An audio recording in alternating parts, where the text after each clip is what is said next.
ನೀಡ್ತಾರ. 3 ತರಗತಿಯಲ್ಲೂ ಅಭ್ಯರ್ಥಿಗಳಿದ್ದಾರೆ. ಮಲ್ಲಮ್ಮ ವಿವರಿಸಿದ್ರು. ಮತ್ತೆ ಭಾವನಾನು ಒಂದೆರಡು ಮಾತು ಆಡ್ತಾರೆ ಚುನಾವಣೆ ಪ್ರಕ್ರಿಯೆ ಬಗ್ಗೆ.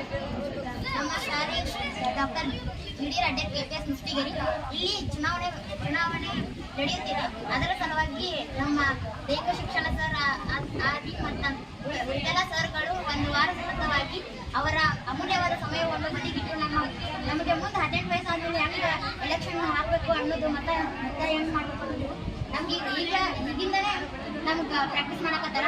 ಹಿಂಗತೆ ಈಗ ಭಾಳ ಸ್ಕೂಲ್ ಒಳಗೆ ಹಿಂಗತೆ ಮಾಡತ್ತಾರ. ಯಾಕಂದ್ರೆ ಈ ವಿಧಾನ ಅವ್ರಿಗೆ ಹೇಳ್ಕೊಟ್ರೆ ಮುಂದೆ ಹೆಂಗೆ ಹಾಕೊಂಡಿರ್ತಾರೆ. ಒಮ್ಮಿದ ಮಾಡೋದು ಸಡನ್ಲಿ ಅವ್ರಿಗೆ ಹಿಂಗೆ ಹಾಕ್ಬೇಕು ಅಂತಂದ್ರೆ ಗೊತ್ತಾಗಲ್ಲ. ಅದಕ್ಕೆ ಈಗಿನ ಎಲ್ಲ ಕಲ್ತ್ಕೊಂಡ್ರೆ ಅವ್ರಿಗೆ ಹೇಳಕತ್ತಾರ. ಅವರು ಅಮೂಲ್ಯವಾದ ಸಮಯವನ್ನು ಬದಿಗಿಟ್ಟು ನಮಗೆಲ್ಲ ಹೇಳ್ಕೊಟ್ಟಿದ್ದಕ್ಕೆ ಧನ್ಯವಾದ. ಇವತ್ತು ನಮ್ಮ ಶಾಲೆಯಲ್ಲಿ ಚುನಾವಣೆ ನಡೆಯುತ್ತಿದೆ. ಡಾಕ್ಟರ್ ಜಿಡಿ ಅಡ್ಡರ್ ಕರ್ನಾಟಕ ಪಬ್ಲಿಕ್ ಸ್ಕೂಲ್ ಮುಷ್ಟಿಗೇರಿ. ನನ್ನ ಹೆಸರು ಪೂಜಾ ಕುಳಗೇರಿ. ನಾವು ಚುನಾವಣೆ ಮುಂದೆ 18 ವರ್ಷ ಆದ್ಮೇಲೆ ಹೆಂಗೆ ಮತ ಹಾಕ್ಬೋದು ಅನ್ನೋ ನಮ್ಗೆ ಹೇಳ್ಬಿಟ್ಟಾರ. ಒಳ್ಳೆ 15 ಮಂದಿ ಸ್ಪರ್ಧಿಗಳದಾರ, 12 ಮಂದಿ ಕೋಟ್ ಹಾಕೋದು. ಇಂದಿನ ಮಕ್ಕಳ ನಾಳಿನ ಪ್ರಜೆಗಳು ಅಂತ ಹಂಗಂತ ಹೇಳ್ಬಿಟ್ಟಾರ. ಇಷ್ಟು 2 ಮಾತನ್ನ ಅವಕಾಶ ಕೊಟ್ಟಿದ್ದಕ್ಕೆ ಸರ್ಗೆ ಧನ್ಯವಾದ. ನಮಗ್ರಿ ನನ್ನ ಹೆಸರು ತಾಯಮ್ಮ ಕುರಿ. ನಾನು 10ನೇ ತರಗತಿಯಲ್ಲಿ ಓದುತ್ತಿದ್ದೇನೆ. ನಮ್ಮ